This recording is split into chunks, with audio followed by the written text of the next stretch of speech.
Bonjour à toutes et à tous, c'est Angélique pour une nouvelle vidéo. Celle-ci va concerner le sujet « Comment se détacher d'un pervers ou d'une perverse narcissique ?» Tout d'abord, la manipulation en amour se manifeste souvent ainsi. La victime a envie d'arrêter cette relation, mais c'est très difficile. Elle ne sait pas comment faire. Il est difficile pour elle de penser qu'elle a affaire à ce genre d'individu. Elle va souvent penser aussi que c'est peut-être elle qui a un mauvais jugement, que c'est peut-être elle qui devrait se remettre en cause. Et cela pour simple raison qu'elle est une personne sensible, qui manque de confiance en elle, etc. Elle est loin d'imaginer déjà qu'elle a affaire à ce genre de personnage. Il lui est difficile de comprendre qu'elle a pu se tromper ainsi, se bercer d'illusions, de s'être fait manipuler, tromper et d'avoir cru tous ses mensonges. Pourtant, la victime a des doutes sur cette personne. Quand elle discute avec, elle remarque quand même qu'il y a des choses étranges, telles que la façon dont il la décrit, la façon dont il a de lui montrer qu'elle a toujours tort, qu'elle ne vaut rien, que son aide, sa présence auprès d'elle est tellement importante. Pourtant, lorsqu'elle est en sa présence, elle a un certain mal-être. Elle finit par ne plus avoir faim, elle finit par ne plus pouvoir dormir. Psychologiquement, la victime est épuisée. Pourquoi est-il si difficile de quitter un manipulateur pervers ? Un pervers narcissique ne peut supporter de laisser sa victime partir ainsi. Si vous lui échappez à un moment, il fera tout ce qu'il peut pour vous récupérer. Peu importe le moyen, il le trouvera. Le pervers narcissique sait qu'il peut vous manipuler à sa guise puisqu'il y est arrivé auparavant. Vous allez me dire, donc, comment fait-on pour pouvoir s'en détacher ? Se rendre compte absolument que cette personne est nocive à votre vie, à votre santé. Il vous faut déjà admettre que vous êtes en danger et si vous avez des enfants, comprendre que vous devez absolument les protéger aussi. Si vous prenez conscience et êtes convaincu que vous avez raison, alors le travail peut commencer. Ne vous posez plus de questions sur cet individu. Vous savez que cela ne sert à rien. De ce fait, arrêtez de vous justifier. Sinon, c'est lui donner des éléments qui lui permettront de vous nuire encore plus et de continuer à retourner toute chose contre vous. Pour lui, vous aurez toujours tort, donc pourquoi se justifier ? Encore et encore. Le pervers narcissique ne se remettra jamais en question et vous n'arriverez jamais à un accord amiable pour quelque situation que ce soit. Ne rentrez plus dans son jeu.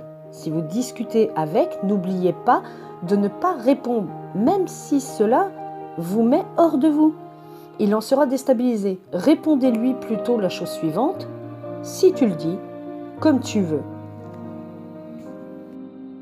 La chose importante, si vous avez réussi à quitter cet individu, et il le faut absolument, ne laissez jamais cette personne revenir. Sachez qu'il ne changera jamais. Il fera mine, bien sûr, de vous faire croire le contraire pour que vous lui laissiez à nouveau une porte ouverte. Et une fois fait, il recommencera à jamais. Et le cauchemar continuera également. Comprenez bien que cette personne attendra pendant un petit moment, voire de longs mois, que vous fassiez un pas vers lui, que vous repreniez contact. Et si vous ne le faites pas, c'est lui qui le fera, bien sûr, et attendra que vous lui montriez que vous avez besoin de lui. Et c'est alors que les choses seront bien pires. Comme on dit, ça sera le coup de grâce. Dans les premiers temps, il espérera que ce soit vous qui le recontactiez. Donc, coupez tout moyen qui lui permettrait de vous contacter, que ce soit le téléphone, avec le numéro bloqué, les réseaux sociaux bloqués également. Comme précisé dans mes autres vidéos, n'oubliez pas que le PN ne supporte pas la rupture et l'abandon. Si vous le faites, ce sera déjà, entre guillemets, une victoire sur lui. Prenez conscience que seul vous, et vous seul, pouvez prendre la décision de la rupture.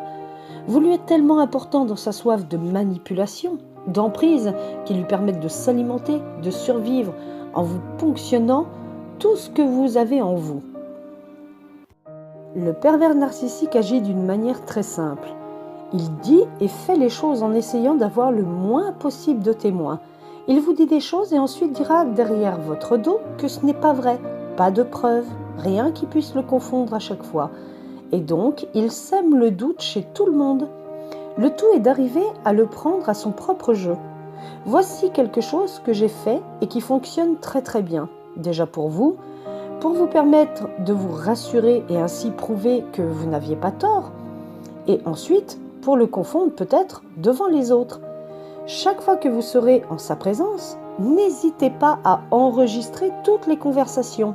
N'en oubliez aucune, sachant que vous aurez à chaque fois une preuve de ces manipulations et mensonges. Gardez même tout document.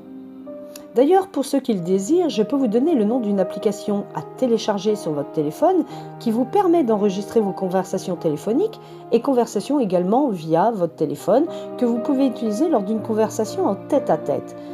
Celle-ci m'a été très très utile, sachez-le. Trouvez ses points faibles, car tout ce qu'il vous reproche, c'est ce qu'il n'aime pas en lui. Il vous faut reprendre ces mots et retourner ça contre lui. Montre-lui que vous l'avez démasqué. Vous verrez ainsi qu'il sera désappointé. Ne lâchez pas prise, surtout. Restez indifférent à ses dires. Montrez que cela vous importe peu, que cela ne vous atteint pas. Et ne faiblissez surtout pas.